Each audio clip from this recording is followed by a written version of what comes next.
Zhvillimet në lindjen e mesme I bashkëbisedoj me Sokol Kondin, eksperti që është i vend ndërkombëtare. Kondi, faleminderit që erdhe.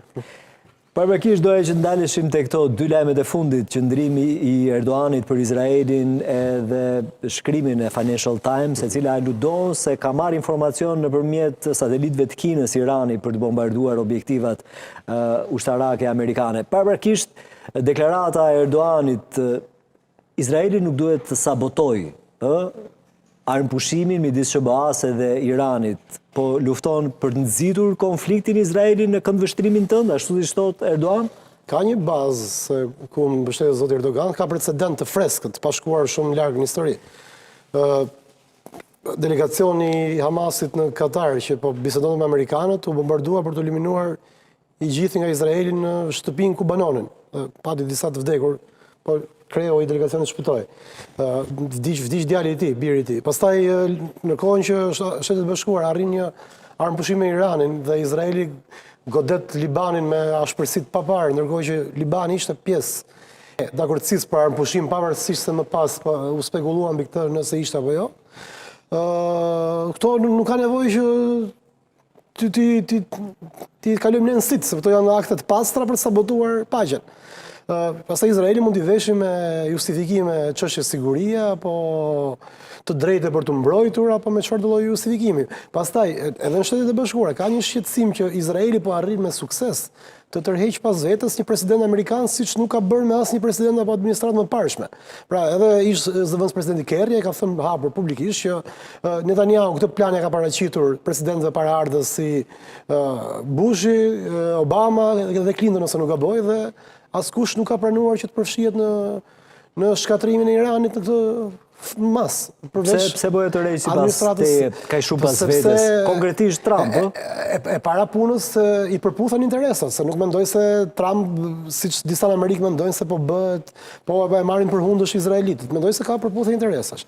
Në administratën Trump, dhëndri I tij që është një nga të dërguarit kryesor për bisedimet për paqen, po dhe Krushko, pra babai I Kushnerit që ne njohim më shumë, është ambasador në Paris dhe është një nga financuesit më të mëdhenj të kolonive izraelite në bregun perëndimor.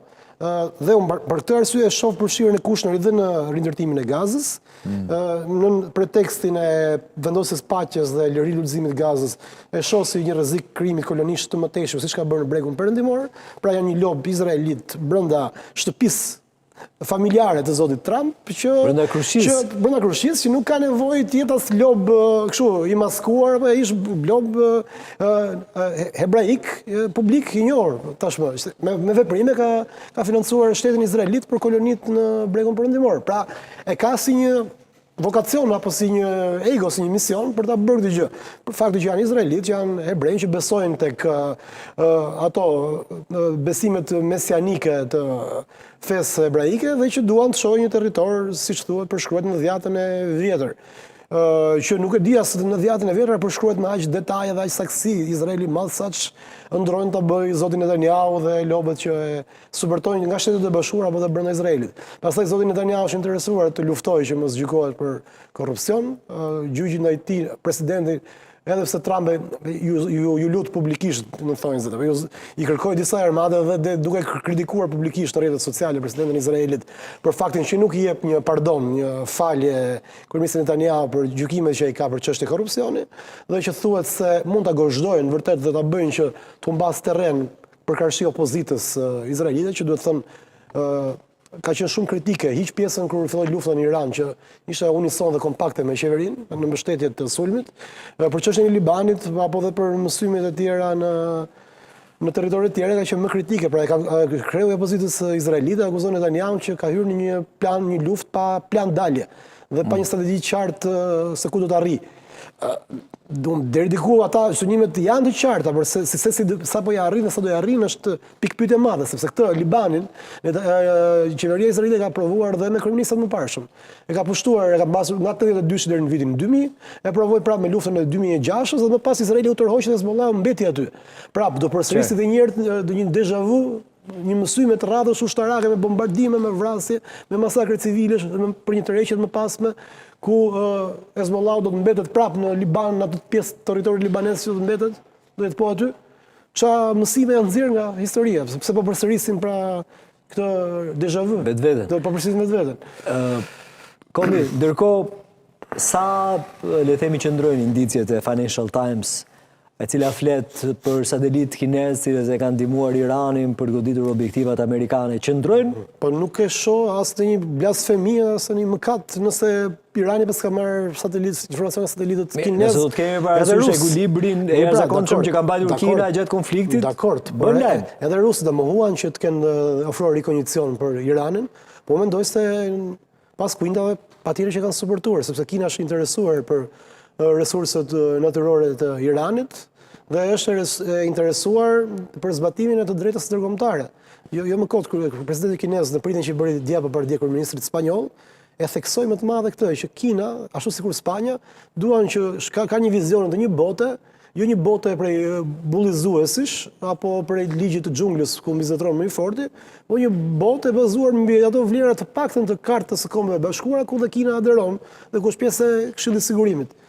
Kjo kërkohet dhe që duket se në kohën e Trumpit dhe Netanyahut janë bërë hapa galopant mbrapa për të na kthyer në kohë, në shkeljet e flagrante të Kartës së Kombeve Bashkuara. Ti je nga ata të cilët mendojnë se Trump është tërhequr nga Irani. A mund më argumentosh këtë? Se negociatat vijojnë, takimet gjithashtu nivele të larta, nivele pak më të ulta. Po t'ishte në pozita force, nuk do të kërcënonte në Twitter apo në X që hap një gjirin e Hormuzit. Të shkon të hapte me fushë politika bëhet edhe në rrjetet sociale, format e presionit. Po del që janë më tepër deklarata prej Bijozgjiu burse, sepse ekspertët e Wall Streetit apo Dow Jonesit thonë që nuk është parë në mënyrë të paprecedent në historinë e bursave kryesore amerikane që të investohen para çerekore para fjalimit të presidentit si luftë. Tjetë koincidencë, nuk e di, mbase, por është e dyshimt. Ka gisht Trump këtu? Po janë qargulluar, në tash po flasim për miliarda, nuk thënë Trump, mbase rrjeti i ngushtë, që ka akses të informacion. Balkanike tani, na përfshirë Krushqit e tjera si to. Po kështu ka rënë niveli, nuk është për të bitur, se në njëra Shtetet e Bashkuara i shohim sikur këto gjëra ndodhin, steka është më lart patjetër, por me administratën Trump retorika është një balkanizim i politikës amerikane për fat të keq. Në nivelet më të ulta që mund të mbahet mend retorikën e presidentit amerikan të paktën në dekada. Edhe kur kanë qenë president luftbërës, si Nixoni apo para Rencit e tij, apo dhe zoti Reagan nuk kanë pasur një retorik të paktën retorik kaq të kapshme për folkun. Pra, ka qenë presidenti, ka qenë një figurë më e matur, më vetëpërmbajtur dhe jo kaq populiste. Pra, rënja e Shtetet e Bashkuara në populizëm është patjetër evropianizim dhe ballkanizim, se Amerika populizmi vjen nga lëvizjet çik ekstremet djatha ose të majta, që Shtetet e Bashkuara i kanë qenë në kundërvënie që nga pak në luftën e dytë botërore. Dhe tash shohësh që rrëshkas retorika amerikane drejt një stili fashist është pak e rëndë. Në cilën pikë jemi? Jemi në pikën që me që Shtetet e Bashkuara nuk e zhbllokuan dot ngushticën e Hormuzit, sepse kjo bëhet vetëm me armë jo konvencionale, dhe duke qenë se ata nuk e bëjnë dot përdorimin e armëve jo konvencionale, pavarësisht se unë nuk kuptua një herë nga presidenti Vance ndër rreshtash, por që mund të ishte një opsion, por nuk u tha qartë që po të thuaj kjo. Me armët konvencionale nuk bëhet dot, sepse Irani ka tunelet 500 metra nën tokë, që as raketat e avionëve që lëshojnë avionët B2 nuk e arrin dot, arrin deri në thellësi 40 apo 60 metra, dhe armatimi stoku është i jashtëzakonshëm, nuk është ai stoku i 3.000 raketave që na thonin dashamirësit e administratës Trump, simpatizantët, por rezulton që është një dhe nuk përjashtohet që Rusia dhe Kina të kanë furnizuar vazhdimisht Iranin jo vetëm në kohë paqe, por edhe në kohë lufte. Me mënyra të ndryshme. Për shembull, pak para nisjes luftës, një anije kineze me 2000 tonë lënë të para për raketa sapo ishte embarkuar në Iran. Kështu që bashkëpunim kanë patur ata. Patjetër që edhe pas lufte. Dhe po thoja që ndërhyrja toksore e kanë provuar Shtetet e Bashkuara, ndërhyrja toksore në Ishuj për shembull, dhe në Japoni, dhe në Vietnam, dhe në Irak, kanë qenë me pasoja fatale. Edhe nëse mund të kenë qenë betejat fituara, nuk kanë sjellë fitimin e luftës, as në Vietnam, as në në Japoni mund të quajmë që fituese i shfarosën, po jo në luftat e tjera. Kështu që pushtimi Cargo Island është Ishte fatkeqësi dramë njerëzore, nëse bëhet. Se kostet të laftarshme njerëzore. Ai shumë goditet me raketa balistike nga territori brendshëm i Iranit. Nuk ka nevojë që ata të jenë përballë ishullit për ta bërë këtë gjë. Dhe shoh që ka dhe një tallje, mëse Irani me këto skafe do përballet me të flotën armadën e pathyeshme. Nuk janë vetëm skafet, e para skafet bëjnë goditje të tipit të kafsho dhe mbathja, që zhduken shpejt. Të tjerat janë minat nënujore, janë dhe dronët nënujore. Të gjitha këto bashkë bëjnë që Hormuzit jetë efektivisht i bllokuar. Shtoj këtyre dhe raketave balistike që mund shënjestrojnë çdo që tenton të hyjë në gjirin e Hormuzit apo dhe të tentojë një pushtim toksor. Atëherë çfarë ndodhi që Trump tha më që unë nuk e zhbllokoj dot ngushticën e Hormuzit, po e bllokoj dhe unë. Pra është bërë një bllokim i dy fisht. Dhe kjo i jep të drejtë liderëve evropianë që nuk u bashkuan në këtë mesele dhe që nuk i hyn kësaj aventure. Zgjidhin gjë ata, Britania, Franca, 40 vende të tjera që po tentojnë gjithmonë më shumë. Po tentojnë të vendosin paqen. Zgjidhin gjë. Po presion diplomatik, tash presioni diplomatik, nëse deri dje mund të ishte mbi. Po bëjnë presion. Po Trumpi patjetër, nëse presioni deri dje, e bëjnë indirekt. Po për kë është? Për Iranin është. Për Iranin, topi ishte të Iranit në momentin... Për të bashkuar palët edhe për t'i dhënë frimarje. Në momentin që Irani u sulmua, siç thot vetë qendrimi i tyre zyrtar, në një luftë të paprovokuar, të pashkaktuar për tyre, dhe krijoi bllokadën e ngushticës së Hormuzit që ishte paralajmëruar dhe që dihej që mund të ishte efektive se ka ndodhur dhe herë të tjera në gjirin persik,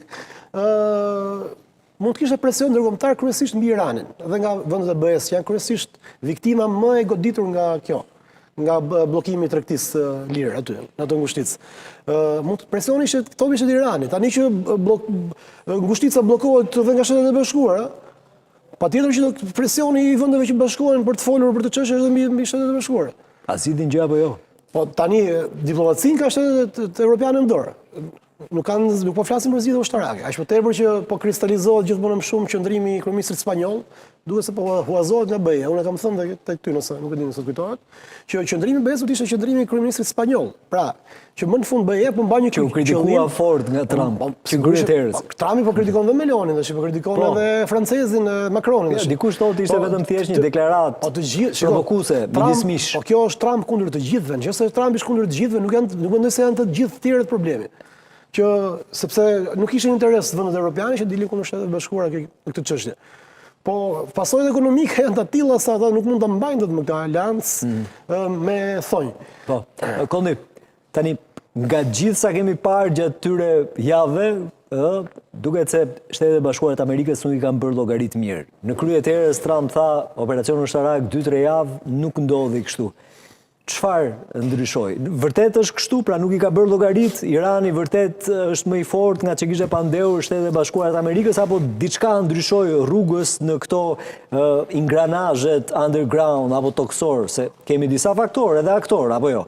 Izraeli, Turqia, Unë nuk përjashtoj që të jetë edhe disa llogaritë të dala jashtë parashikimit, po që gjithsesi u mendoj se Shtetet e Bashkuara kishin vendosur a priori që ta bënin këtë gjë për hir të Izraelit. Më shumë se sa një interes kombëtar. Po thanë 2-3 javë. Dhe në këtë pikë na linë drejta themi, ai ka bërë mirë llogarit apo jo? Nuk është lufta e parë që Shtetet e Bashkuara thon disa javë dhe Iraku kështu ka qenë dhe ka zgjatur një luftë pa kthyer një moçal ku ngecët e brenda dhe nuk del dot. Nuk është era parë, nuk është pa precedent kjo gjë. Kështu që unë them që lufta ishte a priori për të bërë për interes të Izraelit dhe jo një rreziku iminent të Shtetet e Bashkuara. A ishte i qartë përfundimi? Po arrin disa rezultate, se disa objektive i arrin lufta. Gjithsesi, dobësimin e kundërshtarit, aftësitë e tij për të furnizuar vendit proksi që rrethonin Izraelin dhe mundësimin e Izraelit për të avancuar për të shtuar dorë territoret e tjera, siç bëri në Siri, siç bëri në Liban, siç bëri në Gaza. Në Gaza ka vënë një vit verdh që ka ndar Gazën në dysh, në bregun perëndimor po shton, po avancon me koloni, në Siri shkoi përtej lartësive të Golanit, ka shkuar edhe në ulësirat e Golanit për ta krijuar një zonë jastëk dhe që aty nuk mund të tërhiqet më. Mirë, disa objektiva mund të ketë arritur, ama ka për një problem shumë të madh se inflacioni ka arritur deri në Ballkan tash. Po dhe nga ana ushtarake, prandaj dhe opozita kritikon Netanyahu, sepse i thotë ti duke e shtyr gjithmonë më shumë kufirin e Izraelit, çfarë bën? Asaj Hamasin edhe Hezbollah nuk e eliminon, por territoret e reja që ti pushton dhe i quhen Izraelit, duke atakuar sërish ato territorë që në fakt janë territorë që duhen çliruar nga Izraeli, ti prap i shpall luftë këtyre entiteteve apo shteteve. Pra është një luftë e pafundme, nuk ka një objektiv të qartë dalje. Prandaj them që është një moçal ku duket se kanë ngjecur dhe hajde dalin tani. Dhe prandaj kur doli lajmi mediat amerikane që fakt ishte Trump, që ai që kishte kërkuar Pakistanit që në mënyrë jo vetë sigurisht me telefon presidenti i Amerikës, po nëpërmjet zyrtarëve të tij të lartë që të uleshin për bisedime për një pushim si fillim të paktën, nuk ishte për të habitur sepse po kostot po bëja pa përballueshme. Jo vetëm për Shtetet e Bashkuara, por edhe për partnerët aleatë dhe Shtetet e Bashkuara që nuk po I bashkohen Trumpi në këtë luftë pikërisht për të arsye, sepse I ka shkaktuar një kostot pa përballueshme pa që nevoja. Pra, nga objektivi për të rrezuar regjimin Iran, sot objektivi është të zhbllokojmë ngushticën e Hormuzit, që ishte hapur para se fillonte kjo lufta. Pra, një luftë e kotë. Qartë. Çfarë mund ndodh brenda Iranit Kondi në gjykimin tënd? Informacioni është I pagët, po. Ka patur lëvizje, ka patur informacion nga pamjet satelitore që janë munduar të rihapin ato hyrje tunelesh që edhe kishin groposur vetë, ku janë baza raketore, raketa hedhësh, që por të përgatitur për një sulm tjetër të mundshëm, për të marrë ato furizimet që ju duhen. Ka lëvizje këto ditë me pamje satelitore dokumentuar, pra sigurisht nga Amerika dhe Izraeli që I shohin në Koreale ato gjëra. Irani nuk pret që pa armëpushimit të zgjas. Siç u godit në luftën e 12 ditëve dhe tash edhe këtë luftë që zgjati një muaj, mund të ketë prap një sulm. Pikpyetja që ngrinte I dërguari I zotit Trump Witkoff në prag të nisjes luftës është zoti Trump nuk e kupton si nuk ka rënë ky regjim mbas embargos gati 50 vjeçare dhe një lufte shkatruese 12 ditore. Kjo pyetje vlen ende. Si ka mundësi që nuk ka rënë ende ky regjim? Përgjigjja mendoj se është sepse nuk është njësoj një shtet që jeton në begati dhe në mirëqenie me një shtet që jeton në mbijetesën. Ta janë të mësuar me çikërrima dhe mund të rezistojnë gjatë në mënyrë tillë, kurse Shtetet e Bashkuara nëse ju rritet kosto në jetesës apo ato gallonet e karburantit që shkojnë nga 2 në 5-6 dollar, kjo ka pasojë direkte politike në presidentin e ardhshëm dhe në midterm të Kongresit dhe Senatit. Kështu që kjo është një arsye mendoj që zoti Trump ka kërkuar ai administratat e tjera në pushimin. Pavarësisht se nuk do të arrihet apo jo një paqe përfundimtare dhe afatgjatë. Po pushimi mendoj se është dhe për pasojë elektorale, për pasojë ekonomike dhe për keq kalkulime, se lufta do mbaron të shpejt. Lufta asimetrike, pam çdo të thotë, lufta asimetrike. Raketa $7 milion që gjymojnë dronë $10.000. Edhe kjo mendoj ishte, nuk e di ata generalët e ndritur që ato shtete I kanë, a kishin llogaritur saktë këtë pjesë. Qartë, Kondi në fund. Shumë mendojnë se Irani ka dhënë sinjalet se ka bombën bërthamore. Në analizën tënde është kështu? Nuk besoj. Nuk besoj për arsye se me inteligjencën dhe çimkat sensorët që kanë Amerika dhe Izraeli dhe që kanë qenë të pranishme brenda në Iran për shumë vite, që kur marrëveshja Obama u arrit me Iranin. Pra Agjencia Atomike Bërthamore ka qenë aty brenda dhe nëse do të kishte këtë informacion do të kishte mposhtur Kondi. Po mund të bënte inspektime kështu flagrante të befasitshme në çdo moment. Dhe e ka bërë dhe nuk ka rezultuar. Tashi, nëse Irani ka diçka që se din ka as Mossadi dhe as CIA, si mund ta dim ne? Ti s'ke element që I lidh bashkë. Tashi nuk besoj se jam më I fuqishëm se këto dy agjenci bashkë. Informacionin do ta kishin kaq timët, nuk do të ishin këtë pikë. Nuk mendoj se ka aftësinë as dëshirën për të arritur deri aty. Hiq këtu që Irani ta fitojë luftën në mënyrë aq bindëse sa që si thua të dalin nga linja për mos marrë përsipër të pranojë asnjë pakt me Amerikën dhe të vazhdojnë në rrugën e vet për ta bërë. Po në këtë moment nuk mendoj se I ka mundësit. Faleminderit shumë. Faleminderit ju. Ne si gjithmonë. Shkëputemi, rikthehemi për pak.